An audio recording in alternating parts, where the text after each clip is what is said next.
ఉద్యోగం కోసం చూస్తున్నారా? ఓం శక్తి ప్రైవేట్ లిమిటెడ్ కంపెనీలో మార్కెటింగ్ జాబ్స్ 20,000 నుంచి 30,000 వరకు జీతం ఉంటుంది. సంప్రదించండి. ప్రస్తుతం మనతో పాటు ప్రముఖ ఆధ్యాత్మికవేత్త, తంత్ర జ్యోతిష్యులు, జ్యోతిష రత్న, జ్యోతిష సామ్రాట్ డాక్టర్ చింతా రుక్మాన్ గదరావు గారు మనతో ఉన్నారు. గురుగారితో మాట్లాడదాం. నమస్కారం గురుగారు. మాతృదేవోభవ, పితృదేవోభవ, ఆచార్య దేవోభవ. ఓం నమో మాందేశ్వరాయ నమః. అందరూ బాగుండాలి, అందరికీ మంచి జరగాలి. గురుగారు, ఆగస్టు నెల విశేషంగా మిథున రాశి వాళ్ళకి ఎలాంటి శుభవార్తలు ఉండబోతున్నాయి? మరి ఈ నెలలో 2 గ్రహణాలు అంటూ ఉన్నారు, చంద్రగ్రహణము అలాగే సూర్యగ్రహణము. ఈ గ్రహణాల తలకి ఇంపాక్ట్ ఎలా ఉంటుంది? ఓవరాల్గా ఈ నెల వీళ్ళకి ఎలా కలిసి రాబోతుంది అంటారు? 2026 సంవత్సరం ఆగస్టు మాసం మిథున రాశి వాళ్ళకి మాస ఫలితాల భాగంగా మనము ఈ వీడియోలో ఇప్పుడు ఈ నెల వచ్చే 2 గ్రహణాల గురించి వీళ్ళకి ఎలా ఉంటుందో తెలుసుకుని మాస ఫలితాలకు వెళ్దాం. ఈ 9వ స్థానంలో చంద్రగ్రహణం జరుగుతూ ఉంది, 3వ స్థానంలో సూర్యగ్రహణం జరుగుతూ ఉంది. 2 గ్రహణాలు మంచివి కావు. 9వ స్థానంలో పితృస్థానము, 3వ స్థానంలో సోదర స్థానం. చేసే ప్రయత్నాలు ఈ 3వ స్థానంలో రవి కేతు గ్రస్త సూర్యగ్రహణము, 9వ స్థానంలో రాహు చంద్రగ్రస్త చంద్రకలయికలో చంద్రగ్రహణం జరుగుతూ ఉంది. చంద్రగ్రహణం పాక్షికంగా కనిపిస్తుంది. భారతదేశంలో సూర్యగ్రహణం కూడా కనిపించదు. విదేశాల్లో ఉన్న వాళ్ళకి మాత్రము తగు జాగ్రత్తలు తీసుకోవాలి. మిథున రాశిలోకి 2వ తేదీ కుజుడు వస్తున్నాడు, 1వ తేదీ శుక్రుడు 4 గంటలకు వెళ్తున్నాడు, 5వ తారీఖు రాష్ట్రాధిపతి 2 గంటలకు వెళ్తున్నాడు. రాష్ట్రాధిపతి 2 ఇంట్లో కూడా మంచిదే, గురువుతో కలుస్తున్నాడు. వీళ్ళకు గురుబలం ఆల్రెడీ ఉంది, మంచిది. జన్మంలో కుజుడు రావడము, కుజుని కేతువు చూడడము, శని చూడడము కోపానికి, తొందరకు, ఆవేశానికి, సోదర సోదరులతో తగవలాటలకు అంతా వచ్చేదానికి అవకాశాలు ఉన్నాయి. ఇది జాగ్రత్త తీసుకోవాలి. కుజుడు ఎప్పుడైతే ఎవరికైనా సరే జన్మరాశిలోకి వస్తాడో వీళ్ళకు సుబ్రహ్మణ్య స్వామి ఆరాధన చేయాలి. అదేవిధంగా విదేశాల్లో ఉన్న వాళ్ళకి ఎఫెక్ట్ ఉందని చెప్పాం కదా గ్రహణము. విదేశాల్లో ఉన్న వాళ్ళు ఏం చేయాలంటే 12వ తారీఖున వచ్చేటువంటి చంద్రగ్రహణానికి బియ్యము, పాలు, అదేవిధంగా వెండితో చేసిన కప్పులో నెయ్యి పోసి 2 సర్ప విగ్రహాలు, 5 తల పాము ఒకటి, 1 తల పాము ఒకటి, అవి మునిగేట్టుగా నెయ్యి పోసి దానం ఇవ్వాలి. విదేశాల్లో దానం చేసి ఇచ్చేదానికి అవకాశం చాలా తక్కువ కాబట్టి ఇక్కడ వాళ్ళకి సంబంధించిన వాళ్ళు ఉంటే వాళ్ళ దగ్గర వీళ్ళకు గోత్రము, నక్షత్రము, పేరు చెప్పి చేయడం మంచిది. పట్టుడు స్నానము, విడుపుడు స్నానము, మధ్యలో జపం చేయడం చాలా మంచిది.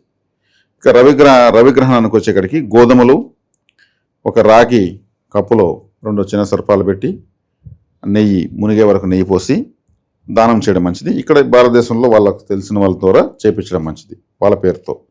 అదేవిధంగా సూర్యగ్రహణము అనేది వీళ్ళకు 3వ స్థానంలో వస్తుంది కాబట్టి మధ్యలో జపం చేయాలి. గ్రహణ సమయంలో జపం చేయడము వీళ్ళకు అశుభం పోగా వీళ్ళకు విశేషమైనటువంటి శుభఫలితాలు లభిస్తాయి. గ్రహణ సమయం వస్తుందంటే ఎవరికైనా సరే మంత్ర సాధనకు అనుకూలమైనటువంటి కాలము. అంతకన్నా పవర్ఫుల్ టైమో అది అప్పుడప్పుడు దేవుడు మనకు గిఫ్ట్ ఇస్తానట్లే, రాహుగ్రహణం, చంద్రగ్రహణం రూపంలో. ఆ టైంలో అన్ని పక్కన పెట్టి ప్రపంచాన్ని మర్చివేసి అత్యద్భుతమైనటువంటి మంత్ర సాధన చేసుకోవడం వల్ల అది ఒక పునశ్చరణ కిందకి లెక్క వస్తుంది. గ్రహణ సమయంలో ఒక మంత్రాన్ని కానీ జపం చేస్తే ఒక పునశ్చరణ కింద లెక్క. కాబట్టి ఈ విధంగా మంత్రాలు సాధించుకోవచ్చు. అంటే మంత్రసిద్ధి పొందిన వాళ్ళు ఈ సమయంలో మళ్ళీ చేయడం వల్ల అదే మంత్రాన్ని మరొక పునశ్చరణ వీళ్ళు సాధించినట్టు లెక్క అవుతుంది. కాబట్టి విశేషంగా మంత్ర సాధన చేసుకోవడం ఉత్తమం. అది చేసుకోగలిగిన వాళ్ళకు మళ్ళీ గ్రహణం ఒక వరంగా మారుతుంది, అది చేసుకోవాలి. ఇది విదేశాల్లో ఉన్న వాళ్ళకు సరిపోతుంది. తర్వాత జన్మంలో కుజున్నాడు కాబట్టి తలకు దెబ్బ తగిలిన అవకాశం ఉంటుంది, తలనొప్పి వచ్చే అవకాశం ఉంటుంది, అనవసరమైన తగులాట్లు వచ్చేది కూడా అవకాశం ఉంటుంది. శని చూస్తాడు, కేతువు చూస్తాడు కుజుణ్ణి.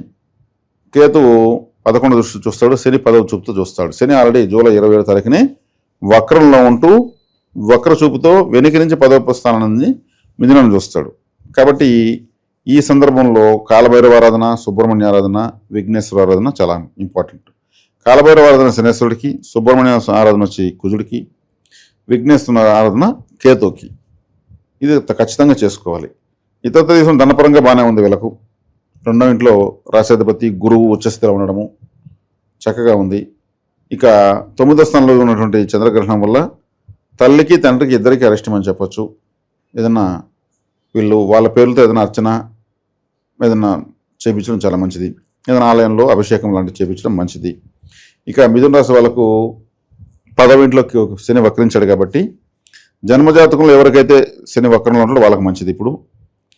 లేదంటే కొంచెం పనులు ఆలస్యం కావడము, శని కర్మకారకుడు కాబట్టి చేస్తున్న వ్యాపారాల్లో ఆదాయం మందగించడము, వ్యాపార అభివృద్ధి కోసం చేసేటువంటి ప్రయత్నాలు మందగించడము లాంటివన్నీ జరుగుతాయి. కాబట్టి కాలభైరవారాధన చేయడం వల్ల శనేశ్వరుడు యొక్క ఆ వ్యతిరేక ప్రభావాలు తగ్గుతాయి.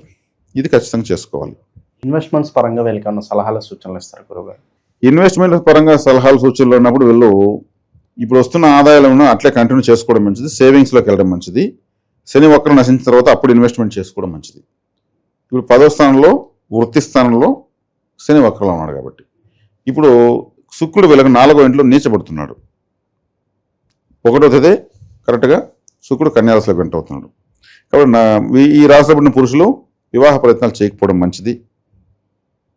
శుక్రుడు 5వ ఇంట్లో వచ్చే వరకు, తులారాశిలోకి వచ్చే వరకు ఓపిక పడడం మంచిది. శుక్రుడు కన్యారాశిలోకి వచ్చినప్పుడు ఏమవుతుంది, స్త్రీకారకుడు కన్యారాశిలోకి వచ్చి నిచ్చబడుతున్నప్పుడు కాస్త స్త్రీలతో ఆచితూచి వ్యవహరించడం మంచిది. లేదు వీళ్ళ భార్యకు అనారోగ్యం చేసే అవకాశం, వీళ్ళ కూతుర్లకు, పెద్దవాళ్ళు ఉంటారు కదా, పెళ్ళికి వచ్చిన అమ్మాయి వీళ్ళ కూతుర్లు ఉంటారు. ఈ మిథున రాశిలో పుట్టిన వాళ్ళకి ఎవరైనా కూతుర్లు ఉంటే వాళ్ళకి ఏదైనా అనారోగ్యం చేయడము, లేదు ఇంకేదైనా వాళ్ళకి సంబంధించినటువంటి ఏదో కష్టము నష్టము రావడం లాంటివి జరుగుతూ ఉంటాయి. వీళ్ళు ఖచ్చితంగా ఏదైనా అమ్మవారి ఆలయానికి వస్త్ర సమర్పణ చేయడం మంచిది. శుక్రవారం రోజు కానీ భరణి పుబ్బ పూర్వష నక్షత్రాల రోజు సమర్పించుకోవడం మంచిది. ఇది చక్కటి పరిహారము. అదేవిధంగా అమ్మవారికి సుగంధ ద్రవ్యాలతో అభిషేకం చేయడం మంచిది. చేస్తే చక్కటి ఫలితాలు ఉంటుంది. శుక్రుడు అన్నప్పుడు మనకు అలచందలు వస్తుంది, పెద్ద అలచందలు వస్తాయి, తెల్ల అలచందలు. వాటిని దానం చేయడం మంచిది. వాటిని చక్కగా నానబెట్టి శుక్రవారం రోజు ఏదైనా గోవులకు సమర్పించడం మంచిది. అలచందలు చేసిన వడలు అమ్మవారికి నైవేద్యంగా పెట్టి పంచడం కూడా చాలా మంచిది. ఇప్పుడు శుక్రుడు చాలా ముఖ్యమైన గ్రహం మిథున రాశికి. పంచమాధిపతి, పంచమ స్థానానికి 1000లో ఉన్నాడు, అంటే సంతాన స్థానానికి. ఈ మధ్యకాలంలో పెళ్లి చేసుకున్న వాళ్ళకు కాస్త సంతానం ఆలస్యంగా కలిగేదానికి అవకాశం ఉంటుంది. సంతాన సాఫల్యతలో అననుకూలతలు, వ్యతిరేకతలు ఎదుర్కోవడానికి అవకాశం ఉంది. కాబట్టి చక్కగా అమ్మవారి ఆరాధన చేయడం వల్ల శుక్రగ్రహం యొక్క వ్యతిరేకత నశిస్తుందని చెప్పచ్చు. కాబట్టి ఇప్పుడు చెప్పిన రాశి మాస ఫలితాలు 1-2 సార్లు విని వీటిని ఆచరించుకుని శుభ ఫలితాలు పొందాలని ఆశిస్తున్నాను. ఓవరాల్గా ఈ మిథున రాశి వాళ్ళకి ఆగస్టు నెల ఏ విధంగా కలిసి రాబోతుంది, ఎటువంటి పరిహారాలు చేసుకోవాలి, మంచి విశ్లేషణ అందించారు గురుగారు. ధన్యవాదాలు.